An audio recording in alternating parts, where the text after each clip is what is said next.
feel better on the weekend. Give my life a better meaning.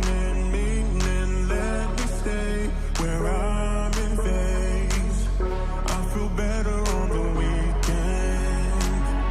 I feel better on the weekend. Give my life a better meaning. Let me stay where I'm in phase. I feel better on the weekend.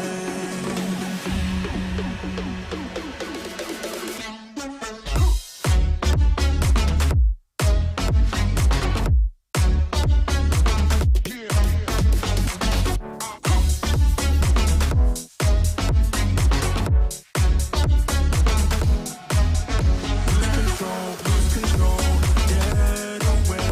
Lose control, come whatever may. Lose control, get away. I feel better on the weekend.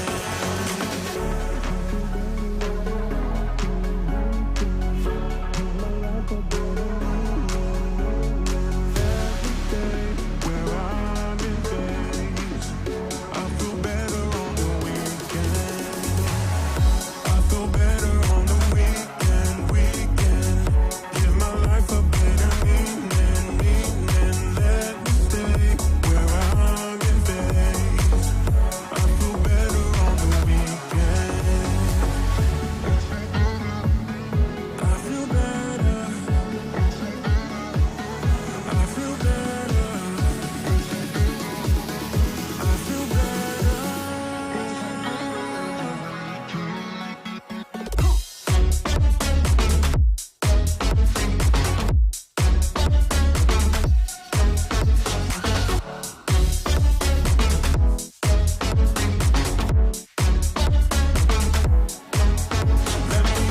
Let me go far away. Let me go where my memories fade. Let me go far away. I feel better on the weekend. Lose control, get away. Lose control, come whatever may.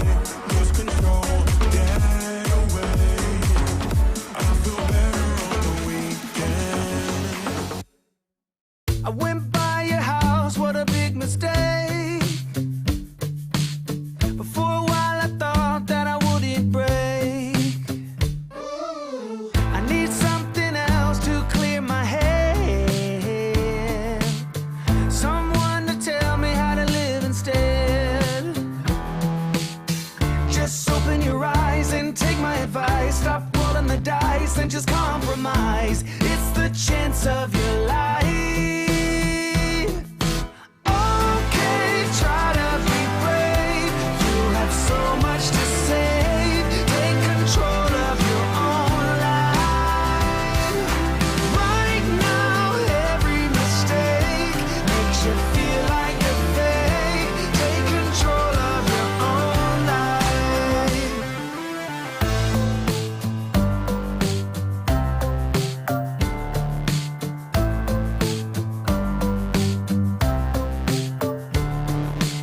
Without any thought, I keep moving on. I don't even care if my soul is gone. So many words that I should have said. Not concerned about how to live instead. Just open your eyes and take my advice. Stop rolling the dice and just compromise. It's the chance of your life.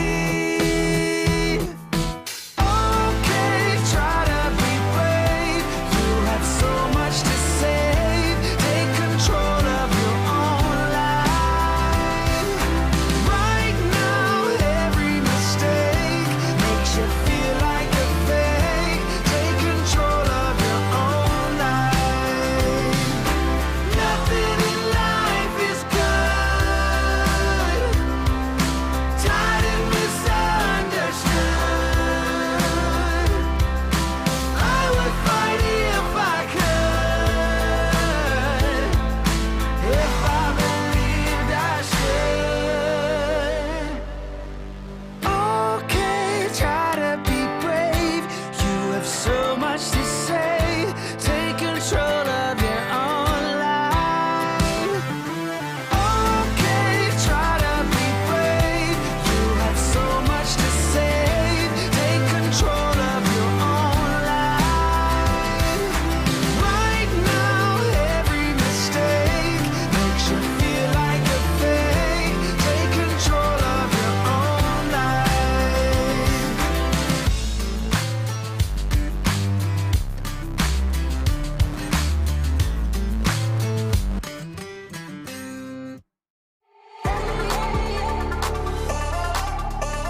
is up, everybody? Happy Sunday. Happy Sunday.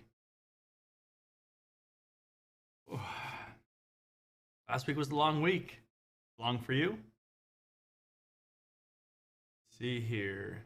Just starting out, let me know where you're from and what time it is right now, where you're at. Just put it in the chat. And we'll get started shortly here. But how's everybody doing today? I just drank all my Monster, so that's nice. Yeah, I'll probably need another drink before this is over. But looks like we have somebody in India, 11:41 p.m. Somebody in Maryland, 2:11. Nice. We got about 23 people on here right now. So, somebody else from India, 11:41. London, okay, 7:11 or 19:11. Cool. 2:11. Awesome. Somebody from Missouri. Okay, cool. Yeah. So I know that this video was pretty anticipated. Somebody from Mexico, 1:11 p.m. As soon as I put up the thumbnail, there's a lot of people that were anticipating this. So definitely an interesting subject. So I think it's going to be an interesting thing for everybody to kind of think about and see. As far as the camera angles, what do you guys think? Kind of change things up a little bit as far as how they're positioned. And so this is one of the cameras, and then the other angle too that I have is this other angle here. So always kind of playing around with it, trying to get the best angle so it looks, the best, and that way it's easy to switch around and kind of, change up the views for everybody. So let's see here. So the plan is to go ahead and do the main subject for this video, kind of go over that, and then kind of throughout, if you have questions or anything like that, we'll go through those. Just like always, what I do on my live streams, questions, LinkedIn reviews. It's really just time for you to interact with me, and we just kind of go from there. Let's see here. Before we get started here, just a few things. If this is the first time that you're joining or watching my channel, my name is John Good, and here on my channel, we do all cybersecurity. So it's cybersecurity one-stop shop. So if you want tutorials, trainings, certification stuff, career advice, anything like that, resume advice, all that kind of stuff is on the channel, and a lot of it's for free. So that's a great resource for you in your career. There are some other things that I do offer, but of course for YouTube, make sure that you subscribe and you hit the bell icon. And that probably echoed again. Let me turn off the sound here. That way I don't hear it in the microphone. But make sure you hit the subscribe button and the bell icon. That way, if I release new content, you don't miss it. Also, too, for YouTube, there is a membership program that I have. Below the video, there's a join button. If you hit that, there's a video that will explain some of the different options that you have, and then there's different tiers. And based on the tier that you pick, there's different perks that are unique to that tier. And then the higher tiers that you go, you get all the benefits below that. So definitely a good thing to check out. A lot of times I will take these live streams and the questions and things like that, I will chop them up and just put them available to members only for that program. So you won't be able to see those anywhere else. Of course, I do put timestamps in the videos most of the time, and you can always go back that way, but it's a little bit harder to find individual questions and things like that doing it that way. But that's obviously an option as well. Of course, all my trainings, all my videos, all my courses, everything I put on my website. So if you go to johngood.com and you go to that courses page that's on the screen, you can see all the trainings that I have. I do put courses on Udemy. I do put courses on YouTube. I do put trainings on YouTube. There are things that I don't put on either. And those will all be on my website. So that's the only place that you'll be able to get everything in one spot, especially with things like Udemy, where, you got to buy the individual course. That can be very useful. And then, of course, on YouTube, you get blasted with ads. So I don't have any ads, any extra like advertisements or anything like that in those videos, but it's the same content. I just cut all that information out. So definitely check that out. Also, if you're interested in career coaching or consulting services, check out the website as well, the different website on there for the services. And with the career coaching, that's very nice because we can sit down on a one-on-one call on Zoom, and we can go through your resume and give you tailored advice specific to your situation. So a lot of people have been signing up for those, and those have been going really well. And a lot of people have been enjoying those, getting a lot of value out of that. So I highly recommend checking that out, especially with just these live streams, since it's a little bit hard sometimes to get a bunch of questions, answered one-on-one, and get responses back. So definitely check those out. And let's see here, what else? Let's mute that. And let's just take a look and see if we have any questions here real quick. Oh, and then also too, kind of as we get going, if you want a specific question answered, you can do a super chat and then you'll jump the line. So as soon as I see that for a super chat, I will answer that immediately. So that's a great way to get your question answered right away if you got to go, if you don't have time to stick around. So we'll see how long this stream goes. I'm not planning on being too long, but typically they've been about an hour. We'll see. We might go a little bit less. So we'll just kind of play it by ear and see what happens. But let's see if we got any questions just to start off. Let's see here.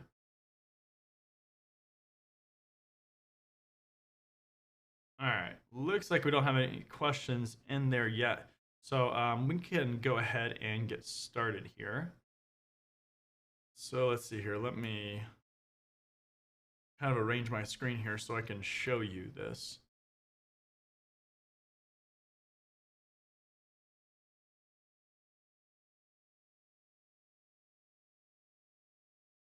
All right. So one of the things in cybersecurity that you have to do is you have to follow the trends. Okay. So anything that's going on in the field, in the industry, you have to follow. So that can be things like upcoming technologies that are being focused on, shifts in where the jobs are, all that kind of stuff matters. And that's one thing with this career field is that you always have to kind of be on top of things, and you have to be on top of a lot of different things because we cover so many different areas. And, with that, following the job trend is very important because I don't want to generalize it, but definitely every, let's say 3 to 5 years, there is, the start of a shift. And it just depends on what's going on, right? Recently, within the last several years, compliance has been a huge thing and a huge growth area because there's a lot of different compliance requirements. And depending on where you live, you're going to be subject to different things. We had like GDPR that came out in Europe, of course. And then we have all the risk management framework and ISO and COVID and all these different requirements that are just growing, right? And as they grow, you have to have more people that can work in that area. And that's just one example because penetration testing, that was a huge thing as people started to learn that you need to be able to actually assess your security just like an attacker would. And that happens, right? A lot of times right now, you hear with things like Cisco or networking, you hear that that's kind of dying off, or that maybe that will change. And, it's just that is the way of the world, right? You can't just be stuck in one certain position or focus typically for your entire career. Like it's you're going to have to expand or kind of, move with things. Otherwise, you kind of get left in the dust. So, what the big reason here for the stream, the main purpose here. Let's go ahead and bring this up so you can see this. Okay, so I saw this article, and this article is very interesting. Now, of course, this is related directly to the U.S. And hold on a second. Let's do this. Let me go back to myself here real quick, and I will put this into the chat.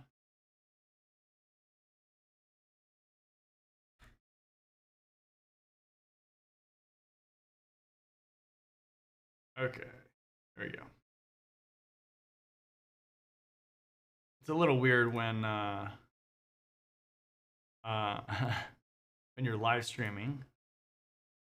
Sometimes you show screens that you don't really need to show. There is nothing on that screen, but it's interesting. So here we go. Back to the screen here, back to the article. So this article came out. It's specific to the Department of Defense, so in the United States, and that's not really necessarily the main focus part of it, except when a big organization or a big entity makes a move like this, it kind of marks where things might be going or where they're likely to be going. And specifically with this article, they talk about the DoD appearing to cut funds for cyber offense and really focusing more on defense. Now, does that mean they're going to cut all the cybersecurity penetration testing jobs? No, of course not, right? Because that's still a needed thing. But it is an interesting, kind of revelation. And if you start scrolling down here, I'm not gonna go too much into this specific article. I did put the link in the chat, so if you're interested and you want to read more about it, feel free to go ahead and read more about it. But the thing with this is it talks about cutting the budget for the cyber offense. But then it also starts talking about zero trust architectures. So let's see here. Let's see the easiest way. I want to draw something here on the screen so you can see this. Let's see here. That should be an easy way for me to draw. All right. Live streams are a little bit hectic because, you got to do it live, right? So let's see here.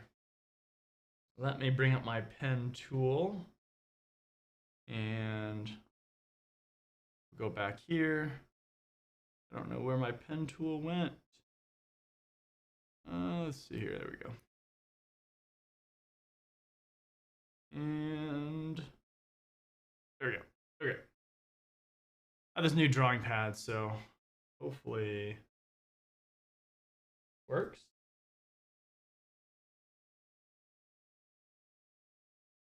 If it's not dead. Looks like it's dead. That's nice.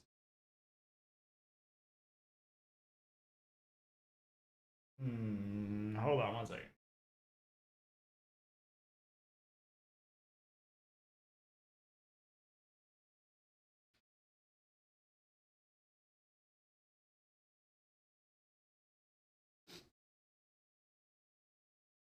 Oh.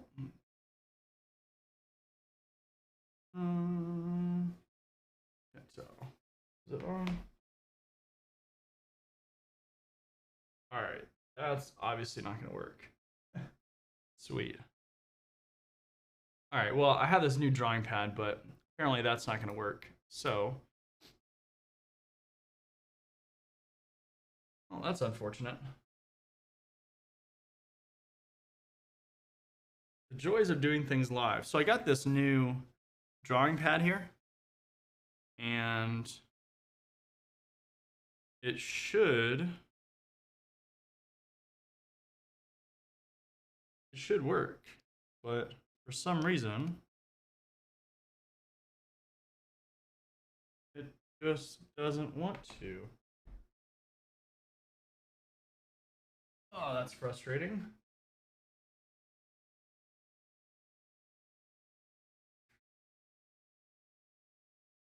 Hmm.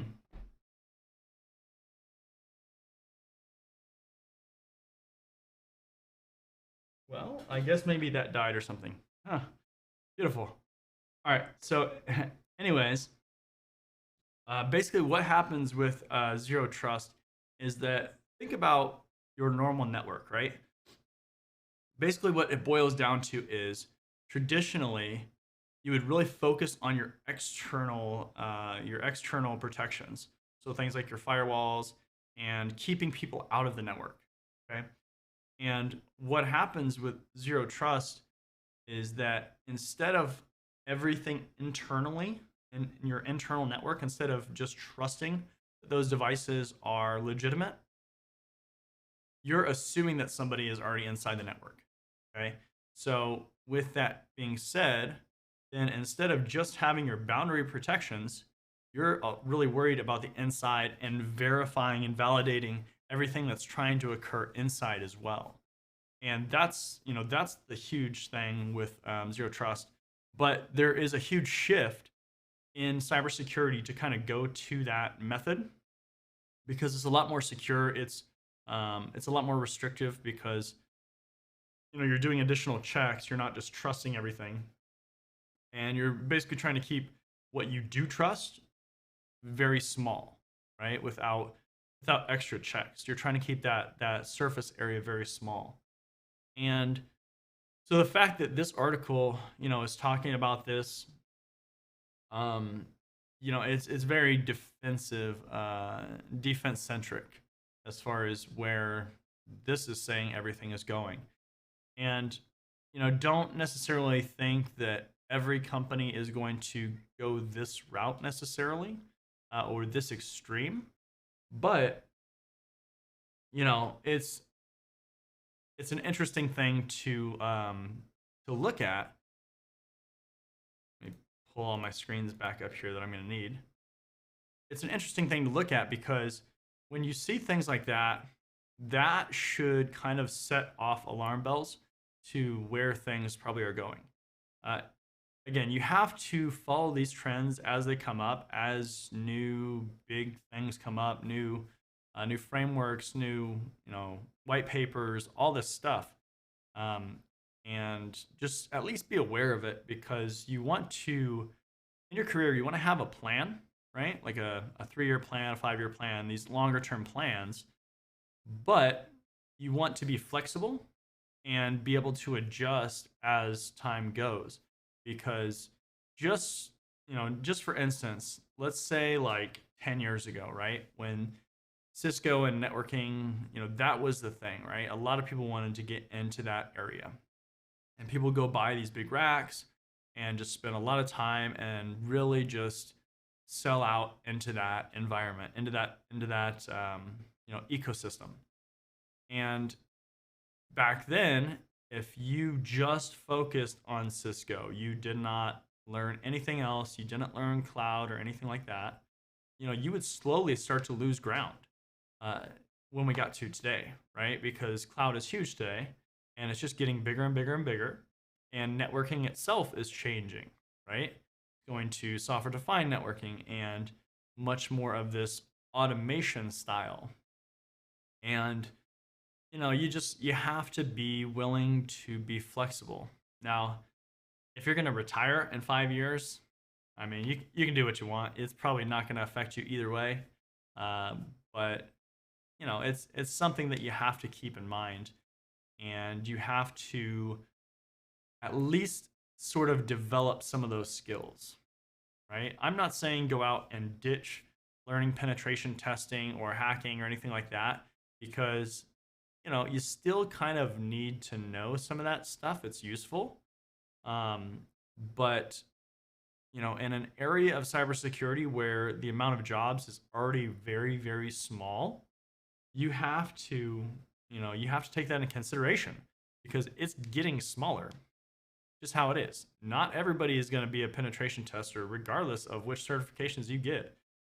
You might you might get your OSCP and then be ready to sell out in a pen testing role, and then you get some other role that's an awesome role that maybe you still get to do a little bit of that stuff, but that just ends up being the path that you go. Like you never know which way that you're going to go. Even if you're in penetration testing, you might be trying to get out of it or switch areas. Happens a lot. People try to shift where they're focusing and the jobs that they have throughout their career. So it's definitely not uncommon. But check out that article because that article, like I said, it's pretty insightful just as far as where things might be going. Let's go ahead and change here. So if you're joining a little bit later, as far as right now, we're just hopping into the stream. Again, my name is John Good. Here we do cybersecurity, everything. So it's one-stop shop for cybersecurity training, tutorials, career advice, certification stuff, all those good things. And basically what we're talking about right now is just paying attention to trends. So in the industry, specifically for this stream, it's focused on hacking jobs, and just that the DoD seems to be cutting funds for offensive, and they're adding it to defensive protections and jobs. So go back if you haven't watched what we were going over, and check out the article. And yeah, just really you have to keep track of what's going on. You can't lose sight of what's going on. Whenever a huge company, a huge entity makes shifts like that, you have to watch. And there's a lot of other major companies that are doing zero trust, and a lot of it I think too is some of the security is starting to be pushed into the developer side. Because think about this. So one of the common things in cybersecurity is that it's well known that if you wait until the end when something is developed and then you start adding on security, so you get to the end, you have a final product, now all of a sudden you start adding things like web application firewalls and all this other stuff to make up for issues that were in the development area. Well, that's way more expensive than if security is built into the product. That's well known. That is a defined fact. If you're just getting into security now, that is something that you'll learn. You'll hear about it a lot, and so there's a huge push for that, and this really just kind of reinforces that because they're trying to put some of that responsibility on developers, as it should be. You shouldn't just build some product and not worry about security at all. And that's been an ongoing battle for a long time because it's hard to implement security, especially good security. And as this DevOps and DevSecOps, and as these areas kind of develop and they continue to develop, you're going to see a lot more of that push to the left. It's called pushing security to the left. But basically, it's pushing it earlier into the process. That's the big idea. And as that happens, security is going to change. The jobs that are available are going to change. So definitely keep that in mind, especially too, where you want to study, like what kind of subjects you want to study. That might push you to study a little bit more programming. That might push you to study a little bit more compliance stuff. I don't know. It depends on what you wanna study, but you have to use the trends to help shape what you look for. Even like when you're looking at jobs themselves, you have to look at the certifications that people are listing. I tell people all the time, look at those job postings and see which certifications are listed, right? If they're not listing the Security Plus anymore, they are listing Security Plus. So don't think that Security Plus is not listed anymore. But if they're not listing Security Plus anymore in job postings, then don't get the Security Plus. Like, it's just that easy. Like, you companies will tell you what they're looking for, and they'll do things like this, and you'll have insight on what they're looking for. It's your job to listen to them. If you want to go off and do your own thing and just do whatever you want, okay, but you're not appealing to what companies are looking for. So you have to be careful. It's a balancing act. And you definitely should study things that you want to study, but at the end of the day, you need a job. So you're not, most of us aren't starting some massive company where we can just, fund our salary for 30 years, right? Most of us are going to work for companies. And so we have to actually get what they're looking for, regardless of what you think. You got to play the game. Come on. Let's see here. Let's take a look and see if we have any questions, anything good going on in the chat. Let's see here. Jay Prince, Virginia, going to Maryland for cyber camp. Awesome. Cybersecurity camps are a lot of fun. Great chance to network with people. And if it's an entry level camp, something like that, then that can be great to meet people that are in a similar situation as you.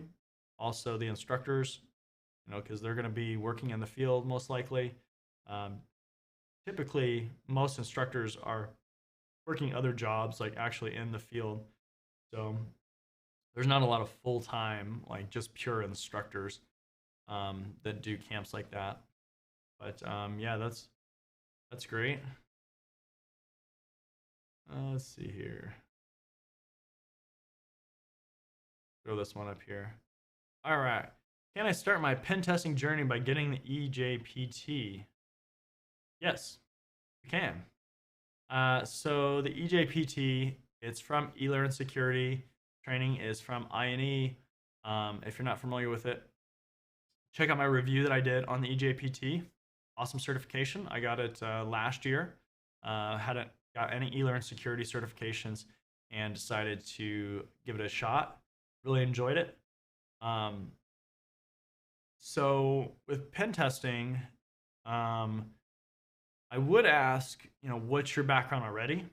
Because when I get a question like that, a lot of times, people are trying to break into pen testing from zero, like they have no previous knowledge. And if you don't have any previous knowledge, it's going to be hard to get into pen testing anyways, because, with pen testing, it relies on a lot of other knowledge. So typically, even security in general, people will come from like IT backgrounds or other areas and then get into security. Typically, security is not people's first job. But specifically with penetration testing, you have to know some of that other stuff. You have to know how to secure it, how to break it, all these kind of things. And the penetration testing certifications are not going to teach you the basics of security. They gloss over a lot of that stuff if they even hit on it at all, because that's not what it's for. It's for somebody who knows a bunch of this stuff or some of this stuff and has a background and kind of knows how things work, and then they just start hitting pen testing stuff.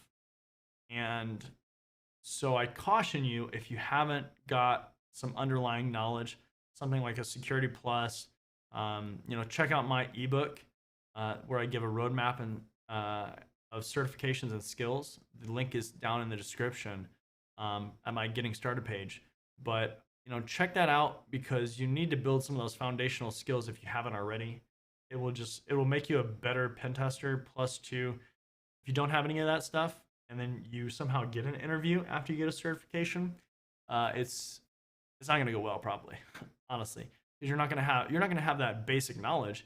And then if they ask you a basic question, then they're going to be like, well, you don't know the basics. Like, how are you going to help us? So just make sure you have the basics. But EJPT is definitely a great way to start into penetration testing if you already have that foundational knowledge. Let's see here. Pen test beta coming up. Pen test plus from CompTIA, or what? Which pen test beta is that? Just curious. See, we got Hugo here from Madrid.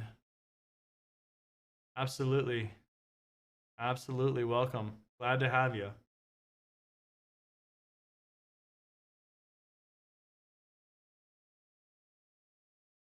Up here. So EJPT. So the best way to get into the EJPT, well, first of all, go check out my review video that I made on the EJPT. But then go to INE, sign up for the training. So you can get I think it's called a starter pass, and it's free. And you just go up there and sign up, and then you can access that training for the course. And that's just really how you do it. That's the best way to do it. Especially being free. It's just go get it. Right? Go get the training. There's not much mentoring about it. The training will cover everything that you need to know in order to pass, and there's labs and things like that. And yeah, I mean, that's one of the just more straightforward certifications as far as what to do. Just go sign up. All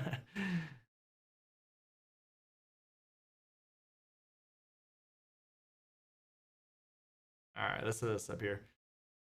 So you worked at MSP for 2 years. Great. MSP's great way to get a lot of experience at one location, with a lot of different companies and different environments. As far as getting into cybersecurity, I mean, definitely check out my ebook, right? Because that's going to give you a lot of the skills and certifications that you need to look at. But if are you already doing the vulnerability scans? Like, you're configuring them, you're running them, you're creating the reports. I guess it depends on what your experience is with that. The thing is, with a lot of these tools, the skills translate over. So, it doesn't matter necessarily which tool, because the tools can be taught. All the technology part can be taught, right? It's a lot of just the understanding of how things work and those kind of things that you have to kind of learn. But as far as tools, I wouldn't generally stress too much on knowing a specific tool or not knowing a specific tool. If you have a tool, for vulnerability scanning, for instance, right? You can list that on your resume and just what you did with the tool, and it's going to be fine. Like, they're either gonna I mean, I guess if they really, really needed somebody specific to a specific tool, like maybe like a Splunk, where it's like very, very detailed and intricate, then you might run into issues, especially if they need somebody that's just going to hit the ground running and doesn't need to get spun up. That can happen. But typically, especially with like vulnerability scanning tools, I mean, they're honestly not that complicated. Sure, you can configure little things and make tweaks and all this stuff, but vulnerability scanning tools are not one of those things where it's going to be like, well, you just have experience with this one tool, so you don't have experience with ours. Like, it's so unlikely to be like that, because they're pretty similar across the board. Just as far as like how fast you can get spun up on them, they're not too bad. Let's see here. What else we got? All right, bachelor's in IT. Plus, recently I got a Net Plus and Security Plus, but I'm trying to get into pen testing. Confused between the EJPT and the OSCP. What should I start with? Okay, so uh, bachelor's in IT. Yeah, so the OSCP is very advanced. Um, Even though it's like a entry level pen testing certification, I say that it's advanced because the training isn't always super in depth. Usually, historically, right, they've given you the kind of the basics and they expect you to go beyond it. Their motto is try harder. Okay, so take that into account. They're not going to necessarily spoon feed you everything that you need to know in order to pass. That's just part of the experience. Um, the EJPT, E-Learn Security, INE, they give you a lot more information. They are going to hold your hand more and kind of spoon feed you some of the stuff. That, if you want the most successful, the most likely successful path, going that route is going to be better first. So go the EJPT, if you can, the ECPPT, and then the OSCP, because that's going to give you a lot of the knowledge that you need to know in order to pass. It's I would not start with the OSCP, especially especially not having been working in penetration testing. If you were already in pen testing, maybe you could go straight to the OSCP because you're gonna have some of that knowledge already. But you know, I would be I would be very careful going directly into OSCP. It'll be a challenge if you go that route. So we got a super chat. That's why the lights turned green. So let's throw this on up here. Take a look. So we got $5 from Hot Mustard Gas 20. Thank you for the super chat. And let's see here. Any tips for someone with certs, SANS, and AWS and some IT experience trying to get their first cybersecurity job? So let's see here. So, I mean, definitely having the SANS and AWS certifications, you're going to, at least on paper, look very good. Man, that light is bright. Hold on, let me try to turn this light down here a little bit first. It's supposed to, there we go. It's supposed to flash and then go back. Didn't work. But yeah, so on paper, you're going to already look very good, especially for things like cloud security. What are your SANS certifications in? And I guess which track is your AWS certs in? But more than likely, I mean, I guess have you applied to jobs yet for security? Because I'd be interested to see just kind of the initial response you get back. Like, are you going to get calls back as is? My first thought outside of that, so if you're not getting calls back, would be typically it's either going to be your resume or if you're getting interviews, if you're not getting that job offer or that next call back, it'd be your interview responses. But one thing that I would definitely say is that try to show your interest in security, right? If you can, I mean, showing what you're interested in or what you know is the best way to show an employer that you're motivated. Okay, so whether that's through GitHub and having your account, or doing a blog, creating video walkthroughs on tools or something, whatever the case may be. Yeah, so GSEC, GCIH, AWS Solution Architect, and Security Specialist. Not many interviews. Okay, so great certifications. It's either your resume or well, you're not getting interviews, so it's probably your resume. So with your resume, how is it phrased? Have you modified the language to be more security centric? Okay, So with with IT and security, you can write and describe your jobs differently than each other, right? You should, because with IT, it's going to be very much focused on uptime, availability, all these kind of things, right?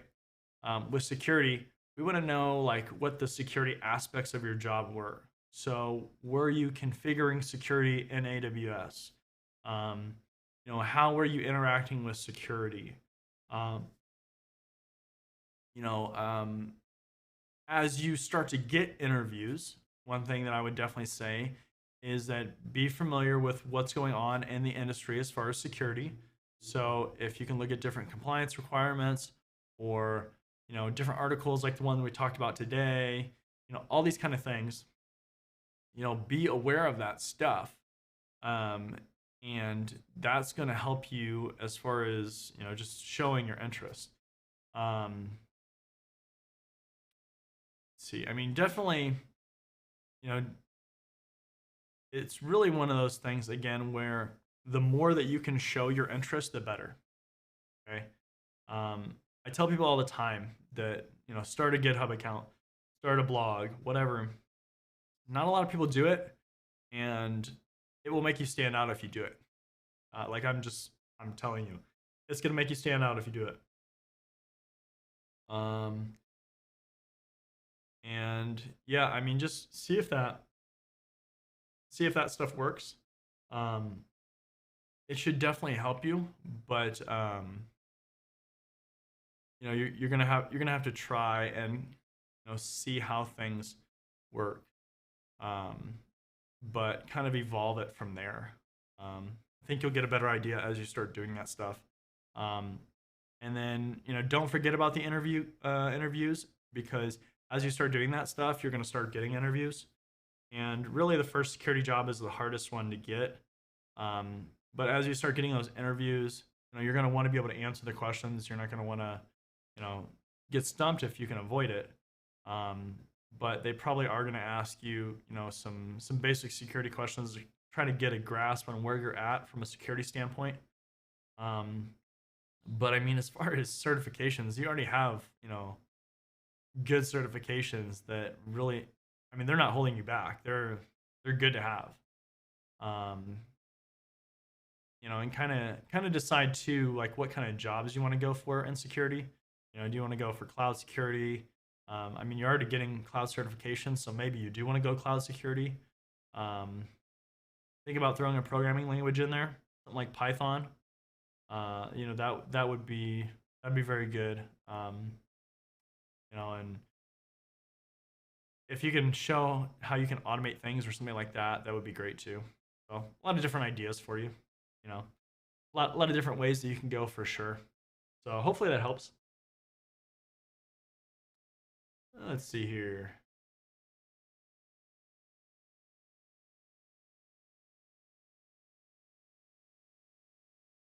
Up here.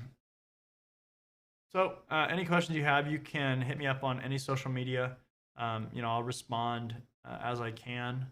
Um, on something like that where you have a bunch of questions, I mean, Twitter's probably not the best place for that because it's probably going to be a little bit longer answer.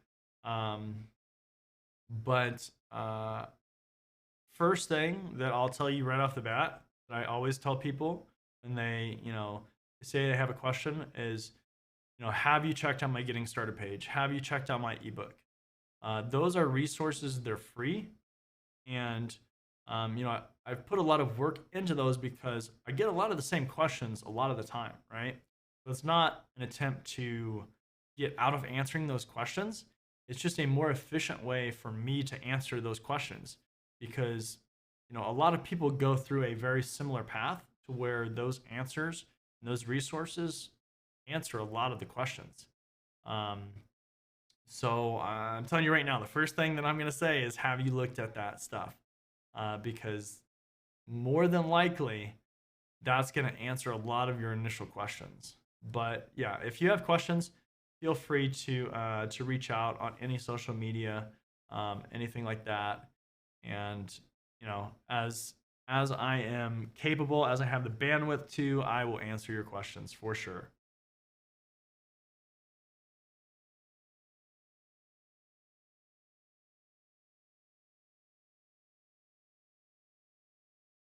All right, let's throw this up here. So, what's your advice for someone new to cyber and not interested in technical stuff? How can one get started with audit or GRC? Great question. So, not everybody is interested in the technical side of cybersecurity. Technical side of cybersecurity takes a lot of time to, just to get good at, because you have to learn new technologies. You have to always stay on top of things, configuration changes, user interface changes, like all these different things that happen. Um, the technical side takes a lot of work, a lot of energy. So a lot of times people, throughout their career, they'll, slowly start to transition to a non-technical role by the end of their career. It is how it works because it takes a lot of energy. Um, it's those technical roles a lot of times are a young person's game. Let's be honest. Um, but how to get started in audit or GRC. So those are one of the easier areas to break into, just in general for cyber. So because the technical bar is much lower, and that just that in itself makes it easier. Um, it's not like the easiest thing ever, right? Like it's not going to be like, um, I don't even know the comparison. It's not going to be like you can just apply your resume and get it called back to whatever job you want, because it's still going to be challenging. But just as far as like a comparison, it'd be easier. Um, but getting started with those, you can start looking at some of the compliance requirements. So I would look at the NIST 800 series, the risk management framework, things like NIST 800-53. Um, let's see here. Um, looking at PCI DSS, HIPAA, GDPR. I'm not sure what part of the world you're in, but if there's special compliance requirements that are for your local area, then definitely checking out those. The more familiar you can become with those requirements, the easier time you'll have to get an audit or GRC role, because those are very much based on those requirements. And if you can, put some stuff on your resume that you're familiar with those, and then you go into an interview and you can answer, questions on it, you can walk the walk and talk the talk, then, you're going to have a pretty smooth transition in getting into one of those roles. Um, typically with those kind of roles, they look for people that have broad knowledge, because, if you're doing audits or something like that, you're going to have a wide variety of responsibilities to audit. So they look for people that have a broad experience or broad knowledge. But definitely get the major certifications. So things like your Security Plus. Work towards your CISSP, the CISA from ISACA. That's a really good one. That is one that you definitely want for auditing and GRC roles. And yeah, I mean, just keep learning. But in those kind of roles, you don't necessarily have to get super deep into certifications. Like for instance, like with AWS, right? You're probably not going to have to get the professional or the top tier level certification, for something like that. You might want to get an entry level one, or the associate level one, so you have that kind of broad understanding. But you don't have to go to the expert level certifications. And every certification track basically has something like that. SANS or the GIAC certifications, the Cisco certifications, all these areas have those super expert level certifications. You don't have to go that far for those kind of roles. But yeah, as you start to get exposure to those different frameworks, and you get a job in there, it'll get easier for sure.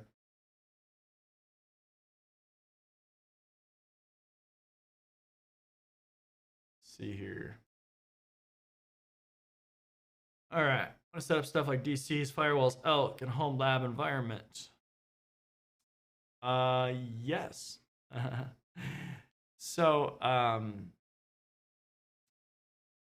it depends on what strategy you want to do. If you already have a computer that's pretty beefy, so for instance, I have a completely separate computer where it's got 72 gigs of RAM. It's just a completely different computer, right? I can set up a bunch of virtual machines on that computer, DCs, firewalls. Like I can do all that stuff on that computer, and it doesn't affect my main computer. So I would look at doing that if you have the other computer. You could also do it virtually, so you could do it in the cloud. It really just depends, but a lot of the different software, so like Microsoft Server, like you can get free evaluation licenses. You don't have to go out and buy. You don't have to go buy a license, and you can set up a bunch of them in your home lab. That's a great idea. As you configure things, so find walkthroughs and tutorials, things like that on those, and as you configure them, you'll become more familiar with them and just more comfortable with them. So yeah, it depends, how you want to do it. I do have a video on getting on picking the right computer for cybersecurity. So check that out if you want to get another computer. I do give advice on different components, different parts that you should get, RAM, all those things. So really, how to pick one, and then I give you some suggestions as well on actual links to computers that you can look at. So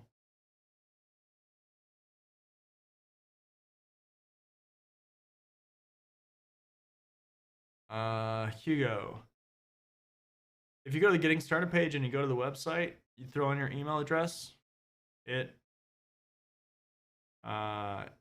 gives you the link to download it. So yeah, just go to the website, put in your email address, and it will literally display the link to download it as soon as you hit submit.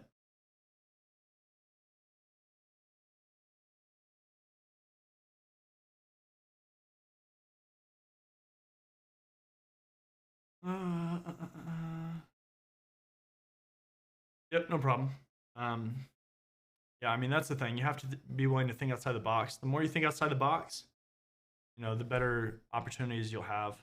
A lot of people, they like, I'll give advice and then they just won't take it, and then I mean, I'm just here to give advice, tell you what I think, what I know, all that stuff, and try to help you.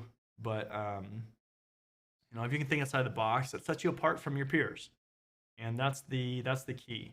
At different stages in your career, especially early on, you're going to be at similar points as other people. So if everything looks the same, it's really rolling the dice whether you're going to get called back for a job or, whatever the case may be. So, just, yeah.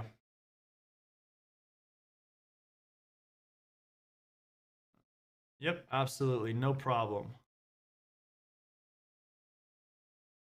No problem. No problem. Let's see what time we got here. Okay. Just after the hour. So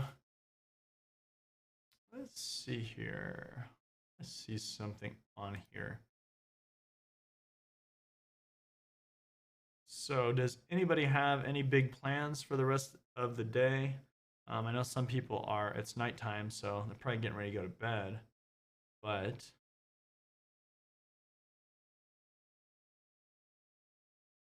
what do you have planned this week? Anything exciting?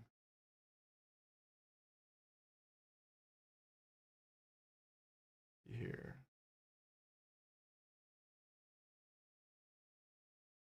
Just looking at some of the settings here. Let's see.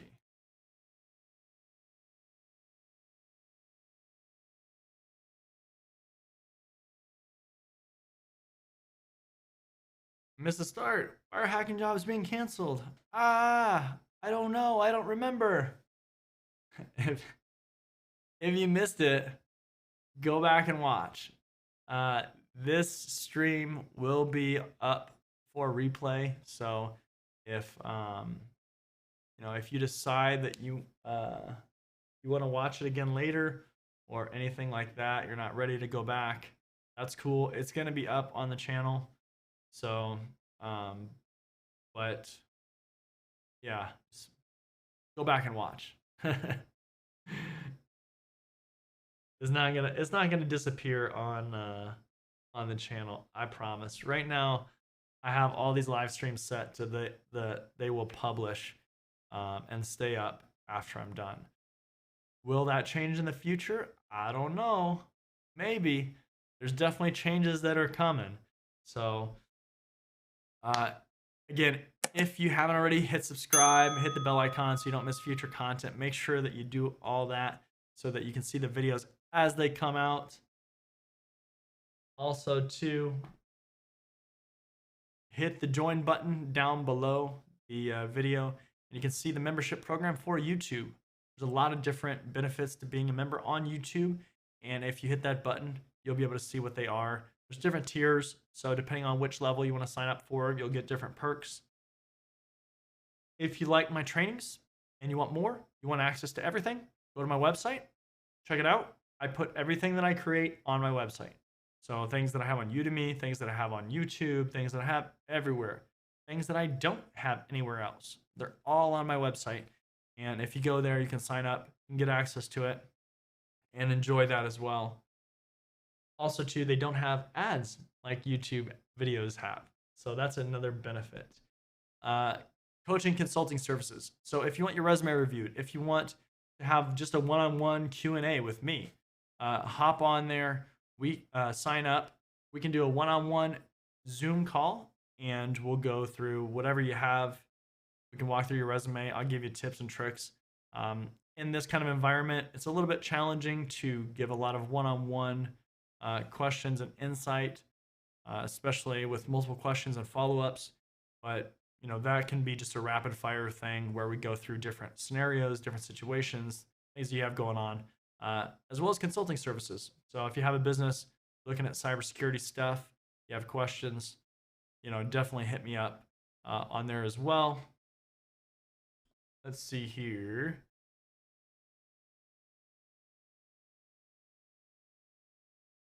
All right. So what's your opinion about my college having me take A+ cybersecurity degree?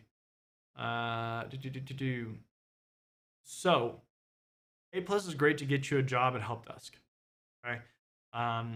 It is an entry-level certification. It's kind of like the first step. Now, do you need A+ for cybersecurity directly? Not necessarily, but even when you finish your degree, you might not get a job directly in cybersecurity. That's not uncommon. And if you have something like the A+, that opens up the doors on the entry-level jobs that you can get. The biggest thing that you need to do is get a job. Okay.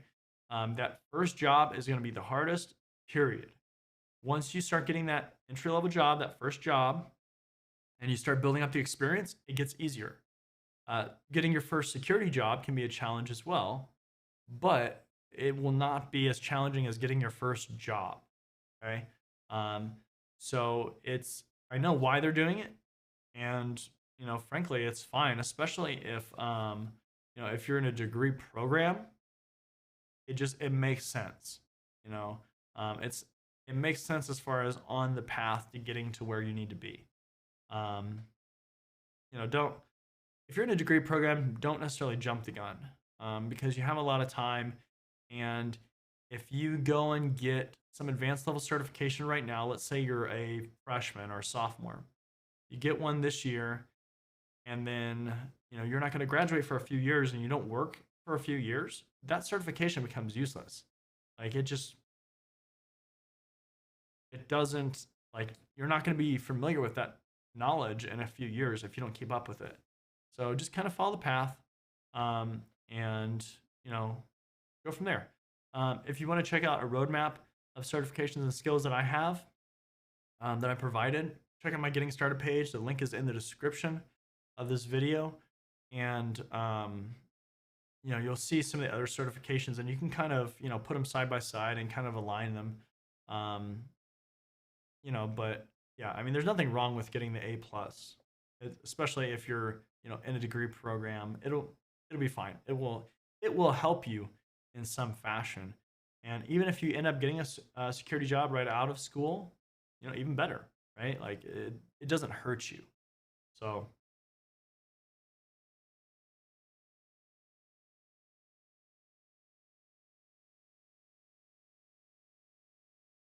let's see here.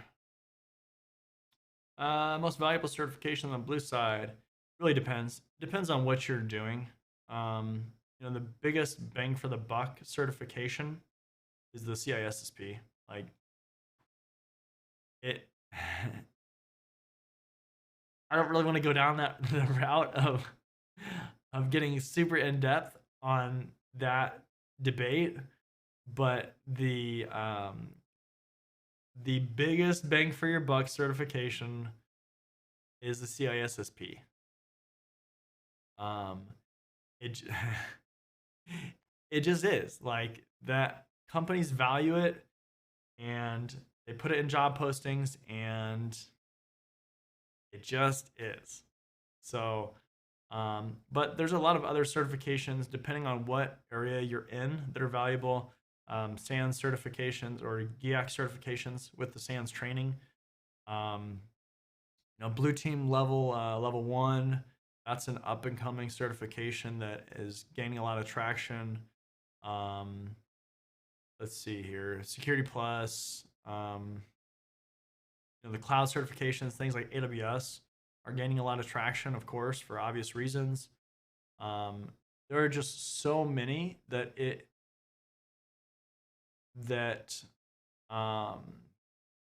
they're situationally dependent. So it depends on where you're at, where you're trying to go. All these things matter, and but like if you just want a blanket answer, most valuable, most well, I don't know if I say most useful, but most valuable, then biggest return CISSP. Like it, yeah. There's a lot of other things that go along with that because it has an experience requirement and everything like that. But yeah, there's your blanket answer. So I think that we are going to go ahead and wrap it up with that. This has been about an hour of streaming, so that's usually what I like to keep it to. Don't really like to go too much longer, but I hope that it's been insightful. If you joined late, go back and watch the rest of the video, and you'll see, you'll see what the whole subject was about. And yeah, I hope that this has been a good stream. I want to thank everybody for joining me on Sunday. I know that some people it's Sunday night, some people it's Sunday morning, Sunday afternoon, wherever you fall, depending on where you're at in the world. Keep watching the YouTube channel. There's a lot of exciting stuff that's going to be coming. We're going to start covering some other topics as well. As far as courses, if you haven't joined my mailing list or grab my ebook, check out that. Do that. You'll get a lot of useful insight before everybody else. But if you're looking at the Security Plus, of course, I do have the 501 course that's up. Just as a heads up, I have started to work on the 601 course. I'm not promising dates right now as far as when that course is going to be out, but it is under development. And I know that the 501 course was taken very well. A lot of people enjoy that course. Of course, since I made that, because I made that before this channel even started. So, with 601, it's going to be a lot better content, a lot better production, some cooler stuff that is in there. Hopefully, I can get this. Hopefully, I can get this this pad to work, this writing pad, then I can use it, because that was the whole point. I don't know what's wrong with it, but yeah. Thank you again for joining me, and until next time, I will see you later.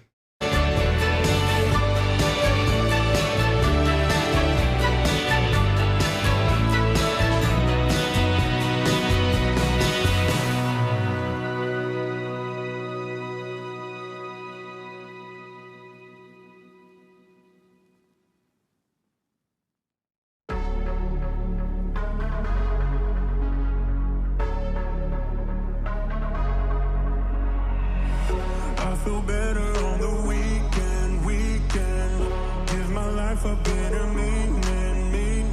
Let me stay where I'm in phase. I feel better on the weekend.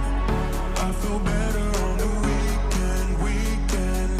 Give my life a better meaning. Let me stay where I'm in phase. I feel better on the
I went by your house, what a big mistake. But for a while I thought that I wouldn't break.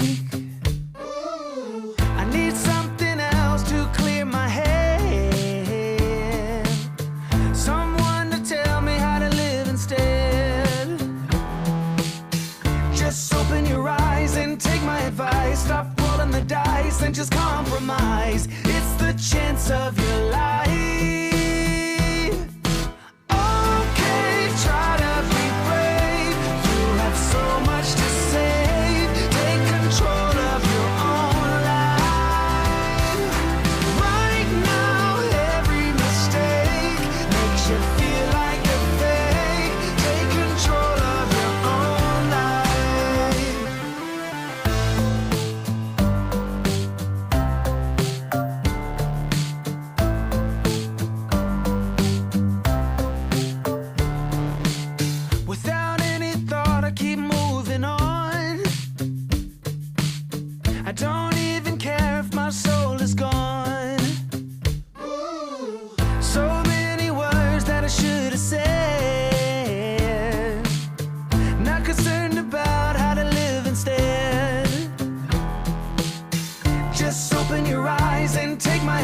Stop rolling the dice and just compromise. It's the chance of your life.